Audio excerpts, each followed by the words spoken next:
ወፌ ሰንብታ ሰንብታ መጣሽ ለፍልሰታ። ልክ በዚህ አንጻር ዘይቤያዊ በሆነ አገላለጥ አንዳች ሊነግሩን የፈለጉት ቁም ነገር አላቸው። ለመሆኑ ወፌ ማን ናት? እርሱም እንደናቱ ሰማይ ዙፋኑ ምድር የእግሩ መረገጫ የሆነ ጌታ ነውና ወፍ ተብሏል። ለምን? ርግቤ ይቤላ በእንተ የዋሃታ ወሰናይት በእንተ አርምሞታ፣ በየዋህነቷ ርግቤ በዝምታዋ መልካሜ አላት በማለት ዓለምን ያድናል ይታደጋል የሚል አንድምታ አለው። በዚህ አነጋገር እመቤታችን ላም፣ ልጇ ጥጃ ወይም እመቤታችን ጊደር ልጇ አንበሳ እየተባለ እንደሚገለጥ እንገነዘባለን። እሳት አዝላ ወዴት ባከነች ከገሊላ፣ ካረፍሽበቱ ከዛፍ ጥላ ሽፍቶች ከበውሽ በዚያ ቆላ፣ አይኖችሽ ፈርተው ስለነሱ የእንባ ክረምትን አፈሰሱ ይላሉ እናቶቻችን። ለፍልሰተ ሥጋኪ መካነ ፍስሐ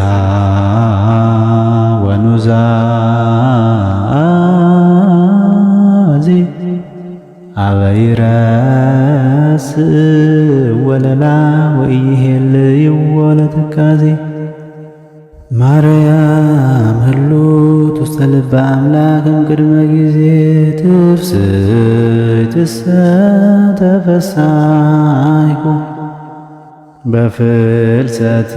በፍልሰትኪ ይእዜ ገጸ ዚአኪ ርእይ መዜ። ሰላም እግዚአብሔር ከሁላችን ጋር ይሁን። እንደምን ሰነበታችሁ?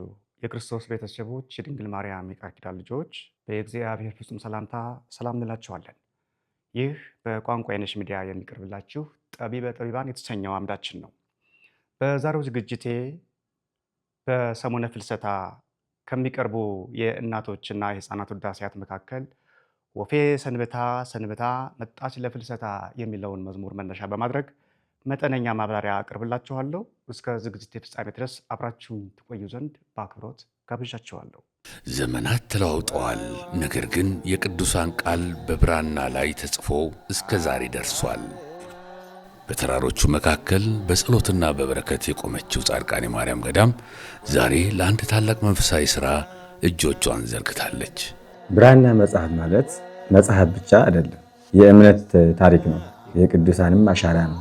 ለትውልድ የሚተላለፍ ቅርስ ነው። ይህ ብራና በብዙ ወራት ጥረት በጸሎትና በትጋት ተዘጋጅቷል።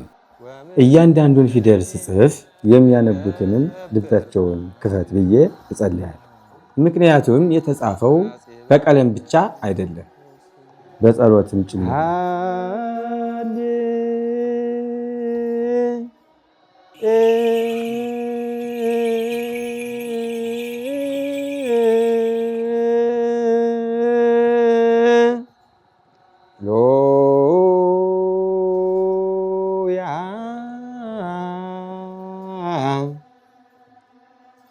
አሁን ይህ ቅዱስ ብራና ለጻድቃኔ ማርያም ገዳም ሊበረከት ነው። ይህንን በረከት ብቻችንን አንወስደውም፣ አንሸከመውም። እርሶም በዚህ ቅዱስ ሥራ ተካፋይ የሆኑ ዘንድ በፍቅር እንጠራዎታለን። ሰው በምድር ብዙ ነገር ይተዋል፣ ነገር ግን በቅዱስ ቦታ የተደረገ በጎ ሥራ ከሰው ጋር ይኖራል። የክርስትና ስሞ በዚህ ብራና መጽሐፍ የመጨረሻ ገጽ ላይ ይጻፋል። ታዲያ መጽሐፉ በተገለጠ ቁጥር እርስዎንና ቤተሰቦን አባቶች በጸሎት ያስቧቸዋል። ይህ የመጽሐፍ ስጦታ ብቻ አይደለም። ይህ የበረከት ተሳትፎ ነው። ይህ የጸሎት ትውስታ ነው። እንግዲህ እስካሁን ድረስ በርካታ ብራና መጽሐፍትን በትላልቅ ገዳማት ጭምር ከዚህ ከእናንተ በሚመጣ ጥያቄ ለማዳረስ ሞክረናል። ታምረ ማርያምን ብቻ በእንጦጦ ማርያም፣ በበርሜል ጊዮርጊስ፣ ኤርትራ ደብረ ሲና ማርያም ገዳም፣ ኢየሩሳሌም ቤተልሔም፣ ሌሎቹም ቦታዎች እንዲሁም በቅርቡ ስውሯ ማርያም አድርሰናል ከእናንተ በመጣ ጥያቄ መሰረት። ዛሬ ደግሞ ብፁዕ አባታችን የሰሜን ሸዋ ሀገረ ስብከት ሊቀ ጳጳስ ለጻድቃኒም አሰሩ፣ ለጻድቃኒም እንፈልጋለን ባሉት መሰረት እናንተም አልፋችሁ ስለጠየቃችሁን ይኸው ከጾሟ ከፍልሰታዋ ጋር ቀኑ ገጥሟል። በአስቸኳይ የምትልኩትን ተቀብለን መጽሐፉ ሄዶ ጸሎት እንዲደረግላችሁ የብፁዕ አባታችንን መልእክት የእናንተን መልእክት ይኸው ወደ እናንተ መልሰን አድርሰናል። በረከት ተሳተፉ። ስሞ በብራና ላይ ጸሎቶ በጻድቃኔ ማርያም ገዳም ውስጥ በረከቶ ለትውልድ እንዲተላለፍ ታሪክን ይስሩ። ከብራና መጻሕፍት ሁሉ ተአምረ ማርያም እጅግ ጥልቅ መንፈሳዊ ትርጉምና ታላቅ ዋጋ ያለው ቅዱስ መጽሐፍ ነው። የዚህ ብራና መጽሐፍት ዋጋ ከ550 ሺህ ብር በላይ ነው። ስለዚህ ይህ ታላቅ በረከት ለጥቂቶች ብቻ ሳይሆን ለሁላችሁም እንዲሆን የመሳተፊያው መነሻ ዋጋ 10 ሺህ ብር አድርገነዋል። የመጽሐፉ ሙሉ ወጪ እስኪሸፈን ድረስ ልገሳችሁን በደስታ እንቀበላለን። ይህ የገንዘብ መዋጮ ብቻ ሳይሆን በቅዱስ ብራና ላይ ለትውልድ የሚኖር የእምነትና የበረከት አሻራችሁ ነው። በልዩ ልዩ መንገድ እንደምታውቁት እንደምናውቀው በአፄ ዩስጦስ ዘመን እንደተጀመረ የሚነገርለት አድርሽኝ የሚባል መንፈሳዊና ባህላዊ ስርዓት በሀገራችን ኢትዮጵያ አለ።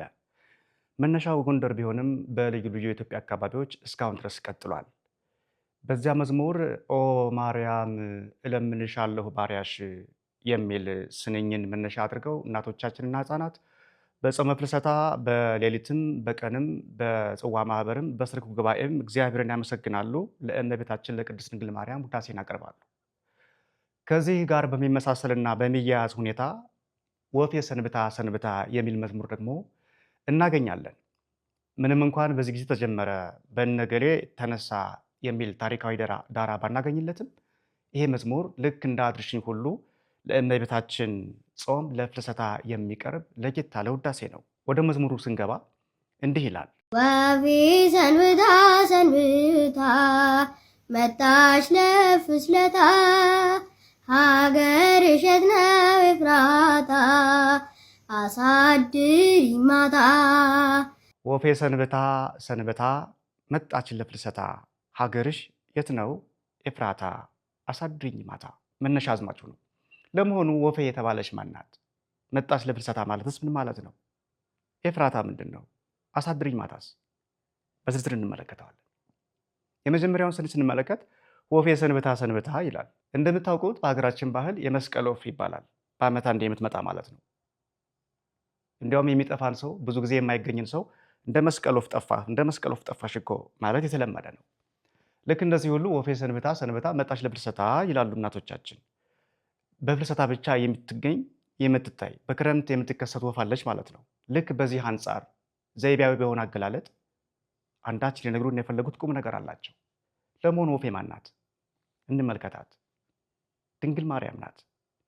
ማስረጃ አለ ካላችሁኝ እነሆ ላቅርብላችሁ። እንደሚታወቀው በኢትዮጵያ ኦርቶዶክስ ተዋሕዶ ቤተክርስቲያን ትውፊት እመቤታችን በብዙ ህብረ አምሳል ትገለጣለች። በቅዳሴ ማርያም ድንግል ሆይ በማን ምሳሌ እንመስልሻለን እንዳሉት ለእርሷ የሚመጥን ምሳሌ ባይገኝም ምስጋናው እንዳይቋረጥ ቃሉ እንዳይቀር ለመግለጥ ያህል ምሳሌ ዘይሐጽጽ እንደሚባለው ጎደሎም ቢሆን ሐሳቡ ወይም ንጽጽሩ በልዩ ልዩ ፍጥረታት እየተመሰለ ምስጋና ይቀርብላታል። ለእመቤታችን ከሚገለጡ ወይም ከሚናገሩ ምሳሌያት መካከል ደግሞ አንዷ ወፍ ናት። ይህን ምሳሌ በቅዱሳት መጻሕፍት መለኪያነት እንመለከተዋለን። ቅዱስ ዳዊት በመዝሙር 83 ቁጥር 3 ወፍ ለእርሷ ቤትን ሰራች፣ ዋኖስም ጫጩቶቿን የምታኖርበትን ቤት አገኘች ይላል። ይህ መዝሙር ለጊዜው ስለ ወፍ የተነገረ ቢመስልም ፍጻሜው ግን ለእመቤታችን ነው። ይኸውም እመቤታችን ቅድስት ድንግል ማርያም ማደሪያ አጥታ ከሀገሯ ከገሊላ ከናዝሬት ምድር ወደ ግብፅ በረሃ መሰደዷን ያጠይቃል። በፍጻሜው ጌታችንም ይህንኑ ቃል በሌላ መንገድ ተናግሮታል። ለቀበሮዎች ጉድጓድ ለሰማይ ወፎችም መሳፈሪያ አላቸው፣ ለሰው ልጅ ግን ራሱን የሚያስጠጋበት የለውም በማለት ይኸውም በቅዱስ ማቴዎስ ወንጌል ምዕራፍ 8 ቁጥር 20 እና በቅዱስ ሉቃስ ወንጌል ምዕራፍ 9 ቁጥር 58 ላይ ይገኛል። ከእነዚህ አገላለጾች እንደምንገነዘበው ወፍ የተባለች በመጀመሪያ እመቤታችን በኋላም ክርስቶስ ወልደ እግዚአብሔር እርሱም እንደ እናቱ ሰማይ ዙፋኑ ምድር የእግሩ መረገጫ የሆነ ጌታ ነውና ወፍ ተብሏል። ለምን? እንደኛ በአንድ ቤት ተወስኖ በአንድ ዋሻ ተጠግቶ ስለማይኖር። ከዚህ በመነሳት የማኅሌተ ጽጌ ደራሲ ኦፍኒ ረከበት ላቲ ቤተ ለኑባሬ ሴባኪ እንዘ እብል በመዝሙረ ዳዊት ወውሉደ ቆሬ እያሉ ያመሰግኗታል። ቃሉ ከቅዱስ ዳዊት ነው የተወሰደው። በመዝሙረ ዳዊትና በቆሬ ልጆች ምስጋና እኔም ያቺ ወፍ ማደሪያ መጠጊያ አገኘች፣ አንቺ ግን ማደሪያ አጥተሽ ተሰደድሽ እያልኩ አመሰግንሻለሁ ሲሉ ነው። በዚህ አነጋገር ወፍ የተባለች እመቤታችን ናት። የሰቆቃወ ድንግል ደራሲም በተመሳሳይ ምስጢር ማርያም ተአይል ከመ ኦፍ ባሕቲታ ብሏታል። በስደት ባለች ጊዜ በግብፅ በረሃ ብቻዋን ሆና ልጇን አዝላ የተንከራተተች መከራ የተቀበለች መዞሯን የሚያጠይቅ አገላለጥ ነው። የቅዱስ ዳዊት ልጅ ጠቢቡ ሰሎሞንም በመኃልየ ሰሎሞን መኃልየ 6 ቁጥር 9 ላይ ርግቤ መደምደሚያዬም አንዲት ናት፣ ለእናቷ አንዲት ናት፣ ለወለደቻትም የተመረጠች ናት በማለት ስለ እመቤታችን ይናገራል። በዚህ አገላለጥ ርግቤ የተባለች በወፍ የምትመሰለው እናታችን ቅድስት ድንግል ማርያም ናት።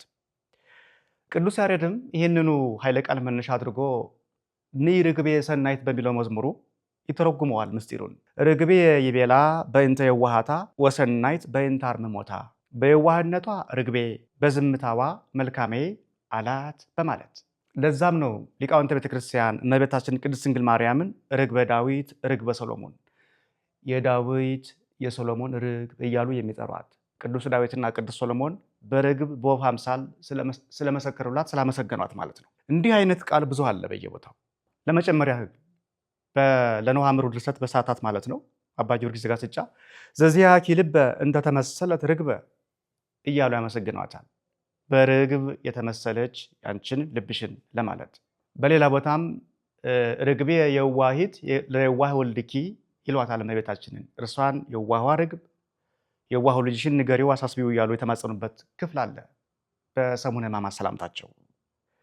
በስባተ ፍቅሩም ርግቤ ሰናቴ ማርያም እሙ ለእግዚእየ በቀለመ ወርቅ ጸሐፊ ስሜ፣ ርግቤ መልካሟ ርግቤ የጌታዬ እናት ማርያም ስሜን በወርቅ ቀለም ጻፊልኝ እያሉ ርኅሪትነቷን የዋህነቷን በሚገልጥ ተማጽኖ ያመሰግኗታል።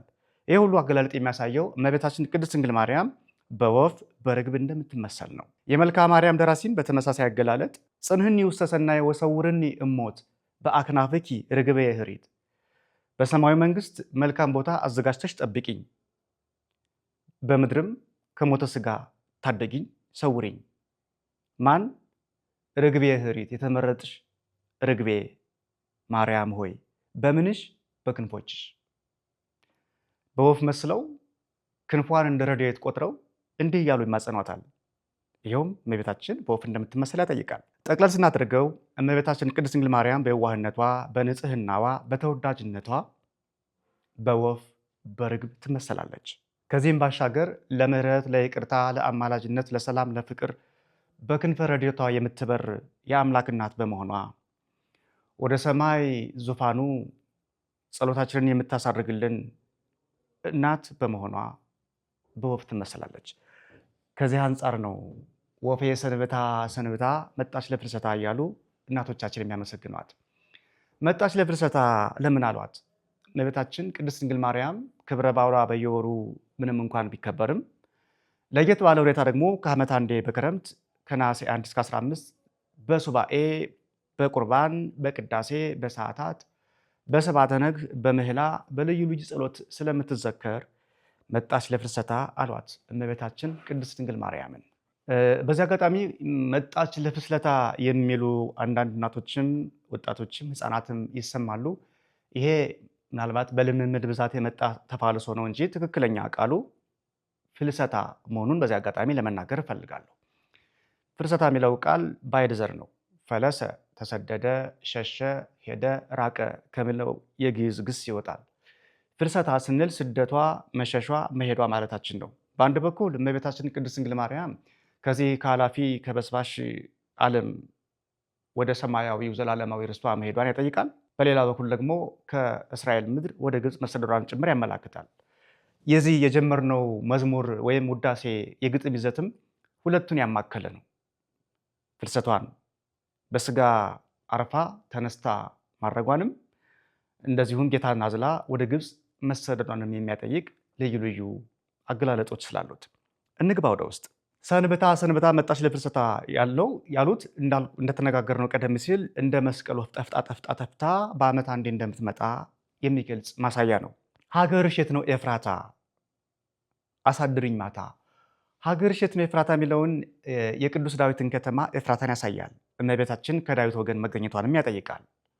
በሰሙ ሀገር እሸት ነው እመቤቴ እዚህ ቦታ አሳድሩኝ ማታ፣ አንድም እንግዳዋ ከመሸብኝ ማታ አሳድሩኝ ማለቷን እሷ ወፏ እንግዳ ሆና ወይም ደግሞ የቤቱ ባለቤት ይችን ወፏን በወፍ የተመሰለችዋን እመቤታችንን ማታ አሳድርኝ ወደ አንቺ ከመጣሁ ምናልባት ብለው እንደሚማጸኑ ያጠይቃል። በሁለቱ መንገድም ይሰዳል። ወፏ ስትማጸን ወይም ደግሞ ሰዎች ወፏን ሲማጸኗት ወፍ የተባለች እመቤታችን ናት። ኤፍራታ ከዳዊት ጋር እንደሚገናኝ ለማጠየቅ ወአንቲኒ ቤተልሔም ምድረ ኤፍራታ ኢትትያቲ እምነገሥተ ይሁዳ እስመ እምኔኪ ውእቱ ንጉሥ የሚለውን በትንቢተ ሚክያስ ምዕራፍ 5 ቁጥር 2 የተነገረውን ቃለ ትንቢት ማስታወስ በቂ ነው። ከነገሥታት ከይሁዳ ነገሥታት አታንሽም፣ ለምን ቢሉ እነሆ ሕዝቤ እስራኤልን የሚጠብቅ ታላቅ ንጉሥ ከአንቺ ይወጣልና ብሎ ነቢዩ ስለተናገረ ለጊዜው ቅዱስ ዳዊት መንገሱን ያጠይቃል። ፍጻሜው ግን ታላቁ ጌታ የሰማይ የምድሩ ንጉሥ ክርስቶስ በቤተልሔም መወለዱን ያስረዳል። ይህ ምስጢር እና ሀገር እሸት ነው ኤፍራታ የሚለው እመቤታችን የዘር ሐረጓ ስጋዊ መገኛዋ እስራኤል፣ ናዝሬት፣ ገሊላ፣ ቤተልሔም መሆኑን፣ በሌላ ምስጢር ደግሞ ጌታ የወለደችበት ቦታ ያ ኤፍራታ ወይም ቤተልሔም መሆኑን ያጠይቃል። አሳድሪኝ ማታ በእግዚአብሔር እንግድነት አንጻር ማታ ሲመሽበት ሰው ማታ አሳድረኝ ከመሸብኝ ብሎ ይማጸን የለ። በዚህ አምሳል ስሞት ሳልፍ አሳድሪኝ ማታ በመንግሥተ ሰማያት ገባ ዘንድ አማልጅኝ የሚል አንድምታ ይኖረዋል። ማታ የተባለ ህልፈተ ሥጋ። ቀጣይ ትንኞቹም ይህንኑ የሚያጠይቁ ናቸው። ይናፍቀኛል ሌሊት የሰማዩ እልፍኝ መብራት፣ ወፌ የኔ እመቤት ወፌ የኔ እመቤት። በዚህ አነጋገር ሌሊት የተባለ በአንድ በኩል የሰዓታቱ የስብሐተ ነግሁ ውዳሴ የሚሰማበት ጾመ ፍልሰታ ነው። የሰማዩ እልፍኝ መብራት የተባለው ደግሞ በቤተ መቅደሱ የሚታየው ጧፉ መብራቱ ድምቅ ብሎ ካህናቱ ሲያበሩት በማህሌቱ በቅዳሴው የሚታየው መብራት ለሰሙ ለጊዜው በምድር የምናየው። ለወርቁ ይናፍቀኛል ሌሊት ከሞቴ በኋላ የሰማዩ እልፍኝ መብራት በመንግሥተ ሰማያት የሚታየው የመለኮት ብርሃን የመለኮት ነጸብራቅ ያ ይናፍቀኛል። ወፌ የኔ እመቤት ወፌ የኔ እመቤት እመቤቴ ድንግል ማርያም ሆይ ማለታቸው ነው። ያን ቦታ ናፍቃለሁና በምድር በቤተ መቅደስሽ እንደቆምኩ ሁሉ በሰማይ መንግስቱ ክርስቶስ ያቆመኝ ዘንድ እንዳትረሽኝ የሚል የአደራ ተማጽኖ አለበት። በክንፍሽ ጥላ ጋርደሽኝ በክንፍሽ ጥላ ጋርደሽኝ ከልጅሽ ስፍራ ወስደሽኝ ከልጅሽ ስፍራ ወስደሽኝ። ወረታች በክንፍሽ ጥላ ጋርደሽ ከልጅሽ ስፍራ ወስደሽ። እዩት፣ እመቤታችንን ወፌ ብለው ስለመጡ ከላይ በክንፍሽ ጥላ ጋርደሽ ብለው ክንፎቿን ገለጡ። ክንፍ የተባለ ረድኤቷ፣ አማላጅነቷ፣ ሰዋሪነቷ በልጇ ኃይል በልጇ ስልጣን ከመከራ ስጋ ከመከራ ነፍስ የምትጠብቅ ለመሆኗ ማሳያ ነው። ከልጅሽ ስፍራ ወስደሽ አሉ ሰማያዊ ርስቱን እንዳልቆምብሽ በግራ እንዳያሰቃየኝ መከራ የሲኦሉን እሳት ነው። በግራ እናንተ ርጉማን ሂዱ ወደ እሳት ዘላለም የሚለው አዋጅ ሲታወጅ በግራ እንዳንቆም እንዳይቆሙ ካላቸው ፍላጎትና መሻት አንጻር የተናገሩት ወፌ ነፍሴን አደራ። አያችሁ፣ ወፌ የተባለች ማርያም መሆኗን። እመቤቴ ማርያም ሆይ ያን ጊዜ ነፍሴን አደራ። ለምን? ከልጅሽ አማልደሽ በቀኝ በኩል የምቆምበትን መንገድ አመቻችልኝ ነው። ይኸውም አንድም በምድር በጎ በጎ ስራ እንድሰራ ስጋውን እንድቀበል በምግባር በትሩፋት እንድጸና ንስሐ እንድገባ አትጌኝ አነሳሽኝ ማለታቸው ነው። እንደው አጋጣሚ ንስሐ ሳንገባ እንኳን ብንሞት በልጅሽ ምሕረት እንድን ዘንድ ለገነቱን በቃ ዘንድ አማላጅነትሽ አይለየን የሚል ተማጽኖም አለበት።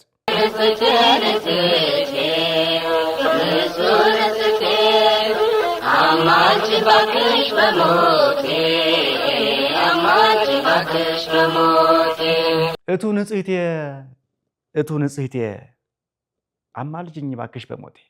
የላይኛውን ልመና የሚያጠነክር ሀሳብ ነው።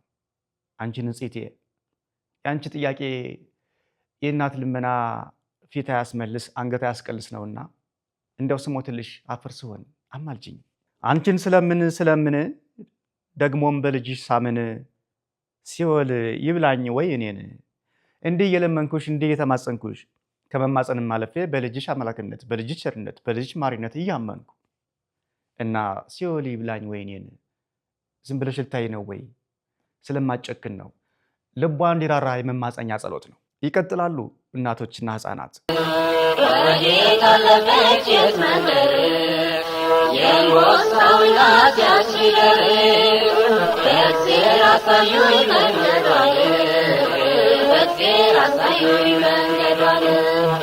ወደ የት አለፈች የት መንደር የእንቦሳው እናት ያች ጊደር በእግዚአብሔር አሳዩኝ መንገዷን በእግዚአብሔር አሳዩኝ መንገዷን። ቀደም ሲል እንዳነሳሁላችሁ ፍልሰታ የእመቤታችንን እረፍትና ትንሣኤ ብቻ ሳይሆን ስደቷን ጭምር ያጠይቃል ብያቸው የለ። ይህንኑ ምስጢር ሲያጠይቁ ነው እናቶችና ሕፃናት ወዴት አለፈች የት መንደር ብለው እመቤታችን ከእስራኤል ተነሳ ወደ ግብፅ ወደ አፍሪካ ምድር ተሰዳ በመከራ መቆየቷንና የሄደችበት መንገዱ አድራሻዋ የት እንደሆነ አለመታወቁን በሰዓቱ የሚጠይቁት። የእንቦሳው እናት ያች ጊደር በእግዚአብሔር አሳዩኝ መንገዷን፣ በየት በኩል እንደሄደች አመላክቱኝ፣ አሳዩኝ፣ ጠቁሙኝ፣ የት ሄደች ይሆን እናቴ፣ የት ሄደች ይሆን ገሊት እየተባለ እንደሚጠየቀው ያለ ነው። ሰው ሲጠፋበት አንድ ሰው እንደሚፈልገው አይነት። በእነዚህ ስንኞች የእንቦሳው እናት ያች ጊደር የሚል ሀረግ አለ። የእንቦሳው እናት ማናት? ያች ጊደር የተባለችበት ምስጢርስ ምንድን ነው? ጥቂት እናፍታተው። በመዝሙረ ዳዊት መዝሙር 68 ቁጥር 31 ላይ ቅዱስ ዳዊት እንዲህ ይላል፣ አሰምሮ ለእግዚአብሔር እምላሂም ጣይባ ዘኢያብቆለ ቀርነ ወጽፍረ። ትርጉሙ ቀንዱ ያልከረከረ ጥፍሩ ያላረረ ከላም የተገኘ ጥጃን ወይም መስዋዕትን አቅርቤ ሰውቼ እግዚአብሔርን አስደስተዋለሁ ማለት ነው።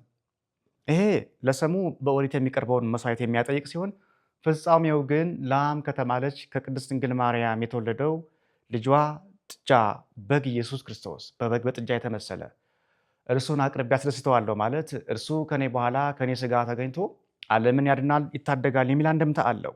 በዚህ አነጋገር እመቤታችን ላም፣ ልጇ ጥጃ ወይም እመቤታችን ጊደር፣ ልጇ አንበሳ እየተባለ እንደሚገለጥ እንገነዘባለን። ይኸውም መስዋዕትነቱን ያሳያል።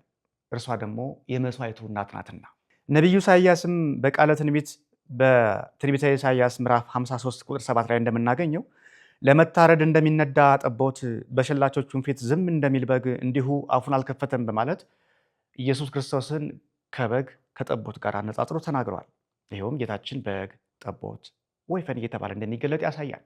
መስዋዕት ነውና። ወአምጽኡ ላህመ መግዛ ወጥብሑ ንብላ ወንትፈሳህ የሚለው የሰባ ፍሪዳን አምጡ ረዱትና እንደሰት በማለት የተነገረው በቅዱስ ሉቃስ ወንጌል ምዕራፍ 15 ቁጥር 23 ላይ የሚገኘው ኃይለ ቃልም ከዚሁ ምስጢር ጋር ይተሳሰራል። ለጊዜው የጠፋው ልጅ ቤት በተመለሰ ጊዜ ለእርሱ ደስታ መግለጫ የሆነ ዘንድ የቀረበውን መስዋዕት ያሳያል። ለፍጻሜው ግን የጠፋው አዳም እሱን ፍለጋ የመጣው ክርስቶስ ራሱን ሰውቶ ዓለምን እንደታደገ አዳምን እንዳዳና ያጠይቃል። ይኸውም መስዋዕት ፍሪዳ የሚሉት አገላለጦች ፍጻሜያቸው ለክርስቶስ መሆናቸውን ያሳያል። ቤተክርስቲያናችንም የነቢዩንም የወንጌሉንም ቃል መነሻ አድርጋ ኦ ላህም ዘኢይትሄየል በቀርኑ ትለዋለች ክርስቶስን። በቀንዱ የማይበረታታ በቀንዱ የማይታገል የማይመካ ላም ምን አይነት ነው? በሌላ ቦታም ኦ በግ ዘኢይነብብ በቅድመ ዘኢቀርጾ በሚሸልቱት ፊት የማይናገር ዝም ብሎ የሚሸለት የዋህ በግ ምን አይነት በግ ነው እያሉ ክርስቶስ በሰቃሊዎቹ እጅ ተላልፎ ሲሰጥ በዝምታ መከራውን መቀበሉን ይመሰክራሉ። በተመሳሳይ ምስጢር በግ ይምፃ ንራዮ በአይንት ወንጥብሖ ባይዳው ከመ ንትፈሳህ ቦቱም ይሉታል። በግ ክርስቶስ ይምጣ በዓይኖቻችን እናየው ዘንድ በእጆቻችንም እናርደው እንሰዋው ዘንድ ሰውተንም እንደሰትበት ዘንድ ማለት ነው። ይኸውም ከሉቃስ ወንጌልም ከትንቢተ ኢሳይያስም ጋር ይመሳሰላል ምስጢሩ። ይህ ዘውትር በቅዳሴያችን ቤተክርስቲያናችን የምታሰማው የምታቀርበው የውዳሴ የምስጋና ድምፅ ነው። የሀገራችን እንቁ ደራሲ ሊቁ አባ ጊዮርጊስ ዘጋስጫም ዘላህም ሉቃስ እስመ ዜነወ ጥብሃቶ ለመግዛ ላህም ንጹሕ ዘወለደቶ ሀዳስ ጣይዋ፣ ሀዳስ ጣይዋ የተባለች እንቦሳ ጊደር የወለደችው ክርስቶስ ኢየሱስ ይኸውም ፍሪዳ ይኸውም ንጹሕ ፍሪዳ ስለ እሱ ስለተናገረ ወንጌላዊው ሉቃስ በላህም ይመሰላል እንደማለት ነው። በዚህ አገላለጥ እመቤታችን እንቦሳ ጥጃ፣ ልጇ ክርስቶስ ደግሞ የላህም ፍሪዳ ተብሎ ተገልጧል። ሌላም አለ። በሰሙነ ሕማማት ሰላምታ አባ ጊዮርጊስ ከመበግ የዋህ ወከመላህ መግዝ መስዋዕተ መድኃኒት ትኩን ለቤዘ ወሰብ በማለት ክርስቶስ እንደ የዋህ በግ ወይም እንደ ላም ፍሪዳ የዓለም ቤዛ ይሆን ዘንድ መታረዱን መሰዋቱን ይገልጹለታል። ወደ እመቤታችን ስንመጣ ሊቁ ቅዱስ ያሬድ ጥር 21 ቀን በሚቀርበው ክፍለ ድጓው ይውየድስዋ ኩሎሙ በበእበዮሙ ወይብልዋ በሃኪ ማርያም ሀዳሲው ጣይዋ ኩሎሙ መላእክት ወይም ደቂቀ አዳም በበእበዮሙ እንደየማዕረጋቸው እንደየክብራቸው እንደየልዕልናቸው እንዲህ ይሏታል። እምቦሳ ጥጃ ማርያም በሃኪ ሰላም ላንቺ ይሁን፣ ሰላም ነሽን፣ ሰላምታ ይገባሻል እያሉ ያመሰግኗታል ማለቱ ነው። አባ ጊዮርጊስ ዘጋስጫም በዚህ ድርሰት የሚስማማ ኃይለ ቃል ተናግረዋል። ይኸውም ዘወትር በቤተ ክርስቲያናችን ጸሎት ሆኖ ይቀርባል። ይኸውም በዘወትር ጸሎት ይወድስዋ መላእክት ለማርያም በውስተ ውሳጤ መንጦላዕት ወይብልዋ በሃኪ ማርያም ሀዳሲው ጣይዋ እያለን የምናቀርበው ምስጋና ነው። መላእክት በቤተ መቅደስ ውስጥ እመቤታችንን እምቦሳ ጊደር እምቦሳ ጥጃ ማርያም ሆይ ሰላምታ እጅ መንሳት ላንቺ ይገባሻል እያሉ ያመሰግኗታል እንደማለት ነው። በተቀራራቢ ምስጢር አባ ጊዮርጊስ ዘጋስጫ በእንዚራ ስብሐት ድርሰታቸው ሰኞ ዕለት በሚነበበው ኦ ጣዕዋ ሀዳስ እንተ ወለድኪ ለሃይመ መግዝአ በተሰውኦቱ ዘይሰሪ አበሳ ወሃጣውአ በማለት ያመሰግኗታል፣ ያደንቋታል። መስዋዕቱን ፍሪዳውን ክርስቶስን የወለደች እንቦሳ ጥጃ እንቦሳ ጊደር መሆኗን ያጠይቃል። እንቦሳ ጥጃ እንቦሳ ጊደር ስንል የእንቦሳ ጥጃ ቁመና ሰውነት ያጓጓል፣ ይማርካል፣ ንጽህናው ደስ ይላል። እመቤታችንም ንጻ ስጋ ንጻ ነፍስ ተስማማላት ቅድስት እናት መሆኗን ያጠይቃል። ልጇም ንጹሕ ባህሪ ክርስቶስ ነውና። በተመሳሳይ መልኩ አባ ጊዮርጊስ በሌላ ቦታ በዕለተ ሰሉስ በሚነበበው እንዚራ ስብሐት ድርሰታቸው ኦ ንጽሕት ሀዳሴው ጣይዋ ንጽሕቷ እንቦሳ ጥጃ ሆይ ንጉሠ ነገሥት አብይ ለንግሥኪ ዘፈተዋ ንጉሠ ነገሥት አብይ ክርስቶስ የነገሥታት ንጉሥ ታላቁ ክርስቶስ ክብርሽን ዙፋንሽን የወደደልሽ በማለት ያመሰግኗታል። ይህ ሁሉ የሚያሳየው እመቤታችንን ላም፣ ጊደር፣ እንቦሳ ጥጃ ልጇን ደግሞ ፍሪዳ፣ በሬ፣ በግ፣ ጠቦት እያሉ መግለጥ መጽሐፋዊ ትውፊት መሆኑን ያጠይቃል። ተጨማሪ ማጠናከሪያና ማስረጃ ለመጠቆም ያህል የሰቆቃወ ድንግል ደራሲ በእግረ ሕሊና ወደ ግብፅ ተጉዘው አይቴ ሀለፈት እምእያማ ማርያም ጣይዋ እያሉ ይጠይቃሉ። ይቺ እንቦሳ ጥጃ ማርያም ከበረቷ ወጥታ ወዴት ሄደች? ወዴት አለፈች ማለታቸው ነው። ይኸውም በስደቷ ጊዜ በረት ከተባለች እስራኤል አካባቢ ተነስታ ወደ ግብፅ ሂዳ መሰደዷንና አድራሻዋ አለመገኘቱን በመከራ መቆየቷን ያጠይቃል። ከላይ ከገለጽኩላችሁና ከሌሎችም ልዩ ልዩ ድርሳናት ጸሎታት ቃል እንደምንገነዘበው የኢትዮጵያ ኦርቶዶክሳዊ ቤተክርስቲያንም የሌሎች ሀገር ኦርቶዶክሳውያንም እመቤታችንን በልዩ ልዩ ምሳሌ ገልጸዋታል። ከምሳሌዎች መካከል አንደኛው እንቦሳ ጥጃ ጊደር ነው። ልጇም ደግሞ በግ፣ ጥጃ፣ ጠቦት እየተባለ ተገልጧል። ከዚህ በመነሳት ነው ወዴት አለፈች የት መንደር የእንቦሳው እናት ያች ጊደር በእግዜር አሳዩኝ መንገዷን እያሉ የተማጸኗት እናቶቻችን በጾመ ፍልሰታ በሚያቀርቡት ወፌ ሰንብታ ሰንብታ በሚለው ውዳሴያቸው እንደምትገነዘቡት አንዳንድ መዝሙራትና ውዳሴያት ዝም ብለው እንደ ውሃ ፈሳሽ እንደ እንግዳ ደራሽ የመጡ ይመስላሉ እንጂ ጠለቅ አድርገን ስንመረምራቸው እንዲህ አይነት ነገረ መለኮታዊ አንድምታ ኦርቶዶክሳዊ ትውፊት ወይም መነሻ አላቸው። የዚህ ዝግጅት ዓላማም ይህን ማሳየት ነው። ወደታች ወረድ ስንል እሳት አዝላ ወዴት ባከነች ከገሊላ ካረፍሽበቱ ከዛፍ ጥላ ሽፍቶች ከበውሽ በዚያ ቆላ አይኖችሽ ፈርተው ስለነሱ የእንባ ክረምትን አፈሰሱ ይላሉ እናቶቻችን። በእነዚህ ስንኞች አብዛኞቹ ግልጽ ቢሆኑም ከላይ ያለው የመጀመሪያው እሳት አዝላ የሚለው መጠነኛ ማብራሪያ ይፈልጋል። ጥቂት እንዳሰው እንደምታውቁት እሳት የተባለ መለኮት ልጇ ክርስቶስ ነው። ኢየሱስ ክርስቶስ ለሙሴ እንዳሳየው በእሳት ይመሰላል። በኦሪት ዘጸአት ምዕራፍ 3 ከቁጥር 1 እስከ 3 እንደምናነበው ሐመልማሉ እሳቱን ሳያጠፋው እሳቱ ሐመልማሉን ሳያቃጥለው ለሙሴ የታየው ምሳሌ ከትስብእት ከመለኮት ጋር የሚገናኝ ተዋህዶአዊ አንድምታ አለው። ሐመልማሉ የእመቤታችን፣ እሳቱ ይህ መለኮት ክርስቶስ ምሳሌ ነው። ተስማምተው መታየታቸው ተዋህዶውን ያጠይቃል።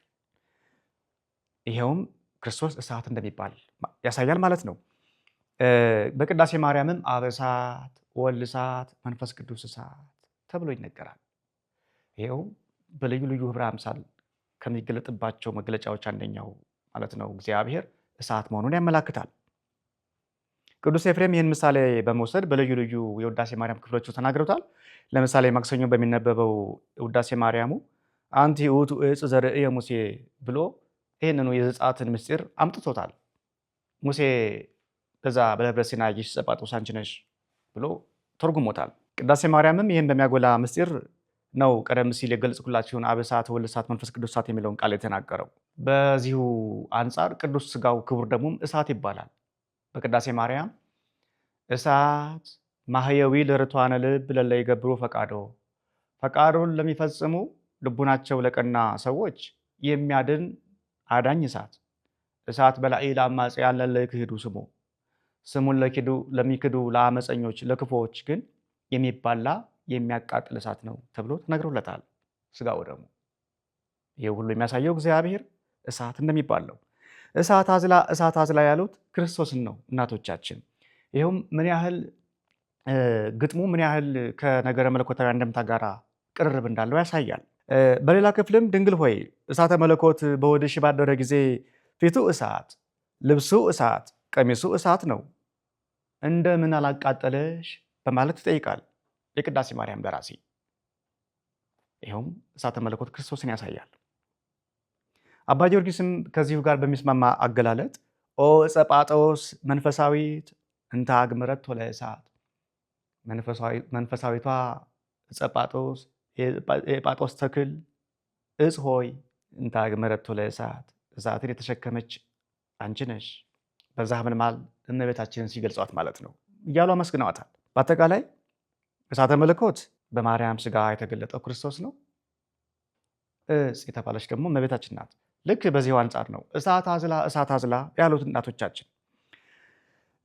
እንግዲህ አገላለጹን ትንሽ ለማጠንከር ያህል መለኮት ኢየሱስ ክርስቶስ በሥጋ ከመጽነሷ ከመውለዷና አዝላ ከማሳደጓ ባሻገር ከሄሮድስ እጅ ለማዳን ልጇን ከእስራኤል ምድር ወደ ግብፅ መሰደዷን ጭምር ያጠይቃል።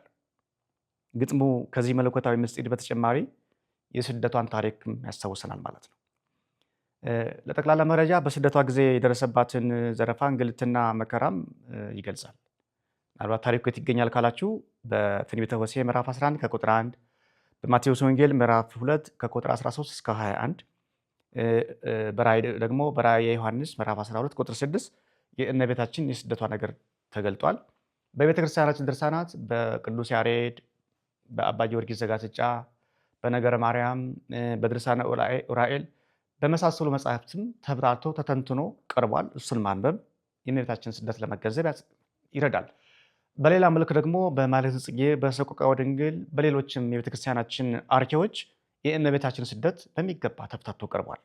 ወደ ቀጣዮቹ ትንኞች ስንገባ ካረፍሽበቱ ከዛፍ ጥላ ሽፍቶች ከበውሽ በዚያ ቆላ፣ ዓይኖችሽ ፈርተው ስለነሱ የእንባ ክረምትን አፈሰሱ በማለት እመቤታችን በበረሃ ስትሰደድ ሽፍቶች እንዳስቸገሯት፣ ራቡ እንደፈተናት፣ እሾሁ፣ ጊንጡ፣ ጉርጡ፣ እባቡ እንዳሰቃያት፣ በዛ መከራ ውስጥ ሆና ሽፍቶች ልጄን ይገሉብኛል፣ ይቀሙብኛል ብላ ፈርታ እንዳለቀሰች የልቅሷ ብዛትም እንደ ውሃ እንደ ዝናብ ሆኖ እንደወረደ ተናግረዋል።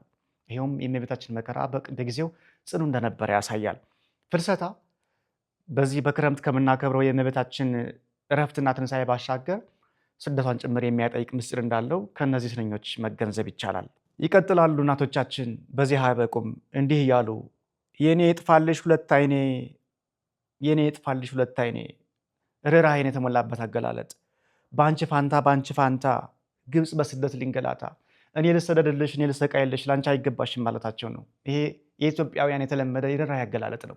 እኔን፣ ልጄን፣ እናቴን፣ ወንድሜን፣ አባቴን እያልን እንደምናለቅሰው አይነት ነው። ይልቁንም እናቶቻችን በርኅራኄ የታወቁ ስለሆኑ የሰብአዊ ስሜታቸውን ስሜት መገለጽ መነሻ አድርገው ነው ለእመቤታችን የተናገሩት። ዓለም ይጥበበኝ ይጭነቀኝ፣ እንደጠበበሽ ግራ ቀኝ ሽፍቶች ከበውሽ ሲማከሩ ዓይኖችሽ ፈርተው እንባ ዘሩ። መራቆቱ ስላሳዘነው ጌትነቱ አመነታ አመነታ ልብሱን መለሰ አንድ ሽፍታ ይላሉ እናቶቻችን። ይህም ከነገረ ማርያም ከመልዕልተ ጽጌ ከሰቆቃወ ድንግል ከሌሎቹም ድርሳናት ጋር በሚገናኝ መልኩ እመቤታችን በስደት ሳለች ሽፍቶች መንገድ ላይ የጌታችንን ልብስ እንደቀሙ ጫማውን እንደወሰዱ ከሽፍቶች መካከል አንደኛው ጨክኖ እንዳስቀረው፣ አንደኛው ግን ራርቶ ተክለ ቁመናውን መዓዛ ሰውነቱን አይቶ የእናቱን ፍቅር ተመልክቶ እንደመለሰለት የሚያጠይቅ ምስጢር አለው። ይህም በነገረ ማርያም የምናገኘው ዜና ስደቷ ነው። በነገራችን ላይ እነዚህ ሽፍቶች ናቸው ጌታችን በቀራንዮ አደባባይ ሲሰቀል በግራና በቀኝ የተሰቀሉት። ይህ በቤተክርስቲያን ትውፊት የሚነገር ታሪክ ነው። አቤቱ በመንግስት ውስጥ መጣ አስበኝ ያለው በቀኝ በኩል የተሰቀለው ያን ጊዜ የዘረፈውን ንብረት የመለሰለት ሩህሩህ ሽፍታ ነው። በግራ ደግሞ የተሰቀለው ያን ጊዜ ንብረቱን ቀምቶ ያስቀረበት ወንበዴ ነው። ይህንን በሚያጠይቅ ምስጢር ነው እናቶቻችን አመነታ አመነታ ልብሱን መለሰ አንድ ሽፍታ ያሉት። አመነታ ከወሰደው በኋላ አሳዘነውና መለሰለት። እንዲህ አይነቱ አገላለጥ በነገራችን ላይ በሰቆቃወ ድንግል በስፋት ይስተዋላል። ለምሳሌ ከላይኛው ሀሳብ ጋር የሚስማማውን አንዱን ብንገልጽላችሁ ይጽበበኒ እግዝእትየ ከመ ጸበበኪ ዓለም በምሉ እመቤቴ ዓለም ሁሉ እንደጠበበሽ እንዳስጨነቀሽ እኔን ይጭነቀኝ ይጥበበኝ። አያችሁት ከቅድሙ ጋር እንዴት እንደሚስማማ። ዓለም ይጥበበኝ ይጭነቀኝ እንደጠበበሽ ግራ ቀኝ እኔን ይጥበበኝ ይጭነቀኝ የሚለው ከሰቆቃወ ድንግል ደራሲ ጋር የሚስማማው ሀሳብ ማለት ነው። አማገቱ ኬፋያት ልብሰ ወልድኪ እንሱ ሽፍቶች የልጅሽን ልብስ ይቀሙ ይወስዱ ዘንድ በከበቡሽ ጊዜ ዓይንኪ ዘርግብ ነጸብጻፋ አንብይኩ በርግብ አምሳል የሚታየው የሚያጓጓው ዓይንሽ የንባ ጠብታን ያፈሳል። ነጺሮ ርቃኖ ለሕፃንኪ በግው በግ የተባለ ሕፃንሽ የእሱን ራቆት አይቷልና እስከ ናግባ ለኪ አሐደም ካሉ ከሽፍቶቹ መካከል አንዱ እስኪ መልስልሽ ድረስ ምን አይቶ እንዚያ ነክርም ጤና ለብሶ ወማዳም መልኩ የመልኩን ደምግባት የሰውነቱንም መዓዛ አይቶ እስኪ መልስልሽ ድረስ ታለቅሽ ነበር። እንዲያ እንዳለቀሽ እንዲያ እንደተጠበብሽ እንደተጨነቅሽ እኔን ይጥበበኝ እኔን ይጭነቀኝ ይላል የሰቆቃወ ድንግል ደራሲ። ይሄንኑ መነሻ አድርገው ነው ዓለም ይጥበበኝ ይጭነቀኝ እንደጠበበሽ ግራ ቀኝ ያሉት እናቶቻችን። በሌላ ቦታም ፎኑም አዕይንቲኪ ማያተ አንብ አዝነማ ዓይኖችሽ እንዴት የውሃ እንባን አዘነቡ። አንቺ እንደዚህ ከምታለቅሺ አዕይንቴ ለገብርኪ ክልኤሆን ይጽለማ የእኔ ባሪያሽ ሁለቱ ዓይኖቼ ድርግም ይበሉ ይጥፉ ይታወሩ ብሎ ይማጸናል የሰቆቃወ ድንግል ደራሲ። የላይኛው የእናቶች ምስጋና ከዚሁ ጋር በቀጥታ ይገናኛል። እንደዚሁም አይቴኑ መልአክ ዘአብሰረኒ ብካ ይራይ ወይርዳአኒ ወአልቤ ሰብ ዘያምረኒ እንዘ ትብሊ ድንግል አራህራክኒ የሚል ማገላለጽ ተጠቅሟል ደራሲው። ምልዕተ ጸጋ ምልዕተ ክብር ሆይ ደስ ይበልሽ ደስታ ይገባሻል እያለ ያበሰረኝ መልአክ የት አለ? ዛሬ ጭንቄን መከራዬን አይቶ ይረዳኝ ዘንድ የት አለ? እንኳን ያ መልአክ የሚያውቀኝ ሰው እንኳን አላገኘውም የለም አጠገቤ ባልሽ ጊዜ ስትይ አሳዘንሽኝ ድንግል ማርያም ማለት ነው። ከዚህ ጋር ይገናኛል ቀደም ሲል አነበብኩላችሁ የእናቶቻችን ምስጋና። በገዳም አመልሱኪ ልብሰ ወልድኪ ረቡኒ ጸላየው ተቃራኒ ፈያታይ ማህዘኒ። አሳዛኙ ያ በጠላት የተመሰለው ሽፍታ የልጅሽን ልብስ የመምህሩን የልጅሽን ልብስ በበረሃ በወሰዱ ጊዜ ያኔ ነው መልአኩ የት አለ? የሚያቀኝ ሰው ሴት ተገኘ? ዛሬ በመከራዬ ቀን ደርሶ ያረጋጋኝ አጽናናኝ ዘንድ ስትይ አሳዘንሽኝ ብለው ሰቆቃወ ድንግል ደራሲ ከእመቤታችን ሐዘን ጋር ሐዘኑ ተጋብቶበት እሷን መስለውን የተናገረውን ምስጢር መነሻ አድርገው እናቶቻችን ነው ከላይ ያነበብኩላችሁን ዓለም ይጥበበኝ ጥበበኝ እኔን ይጭነቀኝ ጥበበኝ እንደጠበበሽ ግራ ቀኝ እያሉ የእመቤታችንን ሐዘን የተጋሩት። በአጠቃላይ ይህንና የመሳሰለውን ቃል መነሻ አድርገን ብዙ መጥቀስ እንችላለን። ቤተክርስቲያናችን ብዙ ምስጢር አላትና፣ ነገር ግን ለዚህ መዝሙር ማሳያ ይሆናሉ ብዬ የሰበሰብኳቸውና ላመለክታችሁ የፈለግኳቸው ዋና ዋና ምስጢራት እነዚህ ናቸው። ከዚህ በኋላ ይህን መዝሙር ስትሰሙ እንዴት ወፌ ወፌ ይላሉ እናቶች፣ የምን ወፍ የምን እምቦሳ ነው የምን ጊደር ነው የምን ጥጃ ነው ብላችሁ እንዳትሳለቁ ትጠነቀቁ ዘንድ ይረዳችኋል ማለት ነው ይህ አገላለጥ። ምክንያቱም እናቶቻችን በውዳሴ ማርያም የሚሰሙትን የሚጸልዩትን ከሊቃውንቱ የሚያዳምጡትን እነሱም የሚያቀርቡትን የቤተክርስቲያን ውዳሴ መነሻ አድርገው ነውና ግጥም የሚደርሱት ዜማውንም የሚቃኙት ከዚሁ ከቤተክርስቲያን ነውና እንዲህ አይነት ምስጋናዎች ለነገረ መለኮት አስተምሮ ለቤተ ክርስቲያን ጸሎት፣ ለምስጋና፣ ለውዳሴ ለየት ያለ ተጨማሪ እሴት ወይም ተጨማሪ በቁየት ፋይዳ አላቸውና አጠናክረን አጥንተን እንደ ማስተማሪያ እንደ ማጣቀሻ እንጠቀምባቸው ዘንድ ይገባል እያልኩ ዝግጅትን በዚህ አበቃለሁ። አብራችሁ ስለቆያችሁ በልዑል እግዚአብሔር ስም አመሰግናችኋለሁ።